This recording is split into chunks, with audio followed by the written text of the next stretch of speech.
Hello everyone, in this video I show you an easy method on how to do a portrait study with watercolors for beginners. You want to start with a drawing first. You can do the drawing directly on the paper like I did it with this portrait study, or you can transfer your reference photo directly with tracing paper, or you can create your preliminary sketch on a different piece of paper and transfer it onto your watercolor paper. I have linked a recent video of mine in the upper corner of this video in which you can see how I do a drawing and how to transfer it onto the watercolor paper. Let's start with mixing a basic and light skin tone first. Here I'm mixing a beige tone and filling in the entire area of the face. I use a lot of water first because I don't want to get too dark in my first layer. When you work with watercolors, you have to think in layers and you have to build up the color values in order to reach the desired color value in the end. When you start too dark, it will be difficult to remove the paint from the paper, although it is possible. For this study, I use Ash cold pressed watercolor paper, which I believe is a very good paper for beginners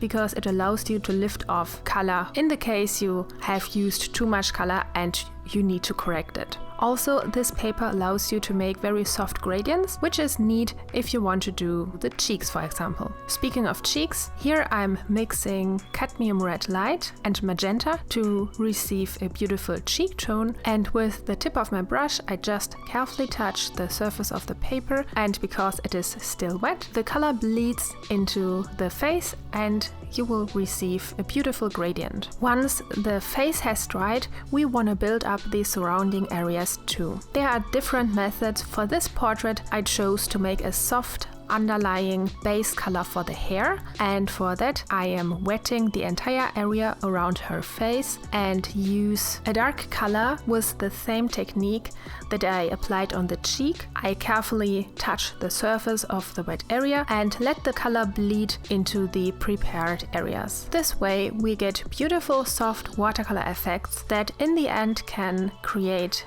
a painterly look and are just pretty. To complete step 1, I use a different size of brush and choose the same color for the hair, but instead of filling in larger areas, I draw out individual hair strands at the corner and the borders of the hair. Some of them will look more clear because the underlying paint has already dried, and some of them will bleed out and get blurry, which will make an interesting interplay between harsh and blurry edges. For step 2, now let's start to fill in some of the major dark areas and shadow portions of the portrait. Here we have the shadow under her left eyebrow, the eye and the nose. Laying down some of the darker shadows in the beginning helps to compare which color values the rest of the portrait has. Otherwise, it is very easy to make the portrait too light and to have no contrast. To be on the safe side, however, you can add all the darker shades at the end of your painting process to avoid that the dark colors will smudge when you touch them with a wet brush. I found it helpful to lay down some of the darker colors in the beginning to see what color values I need for the complete portrait, but this is completely up to you. While the dark areas have to dry, you can work on some of the remaining parts of the portrait. For example, adding another layer of red on the cheeks. This is necessary because you will need a lot of layers to get the desired color value. This kind of paper sucks a lot of the pigments, and once the watercolor has dried, it will fade and a once intense color will be very subtle. So oftentimes you have to use a couple of layers to get the color that you want. Make sure to not touch wet areas while you work on other parts of the portrait, because otherwise those areas will bleed into your working area, and this is not always desired. However, this paper allows you to lift off those areas that didn't work out, and I used this a couple of times in this painting. You can just use a wet paper towel and slowly touch the paper until you have lifted off the amount of pigment that you want.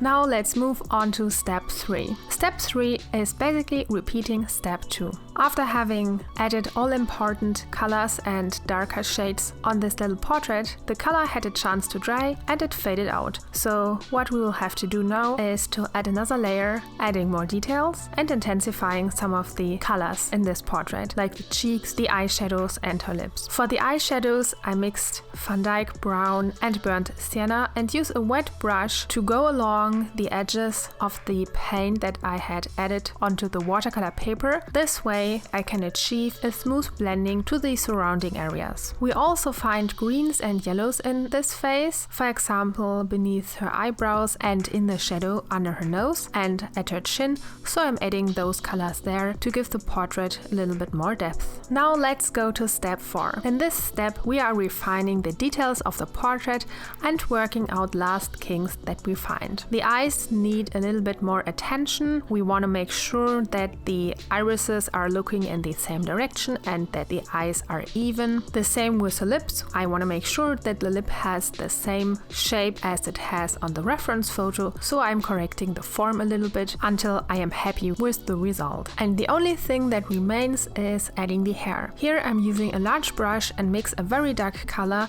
with the same color value as the darkest areas in the face, which is the shadow under her nose and under the eyebrows, to make sure that it matches the reference and that the face will pop perfectly from the dark hair around it. With some loose brush strokes I indicate the curly hair that the model has, and in the end I used the same technique that we used in the beginning. I just added some individual hair strands to make the hair look more illustrative and painterly. And that's it. With this method you should be able to make a portrait study yourself too. A little tip for you: use photos where you have strong shadows so that it is easy for you to make a portrait. If you have a reference photo which doesn't have a lot of contrasts going on, it will be hard to make a study that really pops out. So make sure that your reference photo has enough shadows that you can paint. And if you want to learn more, I have lots of tutorials and real-time lessons available for you on my Patreon site, in which I teach you my technique in detail and step by step. In many of my videos you even get to see my mixing process in a second camera window, and you can download the reference photo too. On top of that, all videos are downloadable and you can keep them forever. For just $5 a month you get instant access to over 70 painting videos. That's pretty neat, right? And for only $10 you get access to another whole library of underrated but even longer real-time videos of all my recent artworks. If you have seen some of my works and you always wondered how I did them, then this pledge is the right one for you. Just visit my website and browse the tutorial section. There you will find a list of all lessons and real-time videos available. So what are you waiting for? Up your painting game and join me now on patreon.com/Lioba Brückner. I hope this video was helpful for you and you could learn a bit. If you liked it, please leave a comment, give the video a thumbs up and subscribe to my channel. See you in the next one. Bye bye!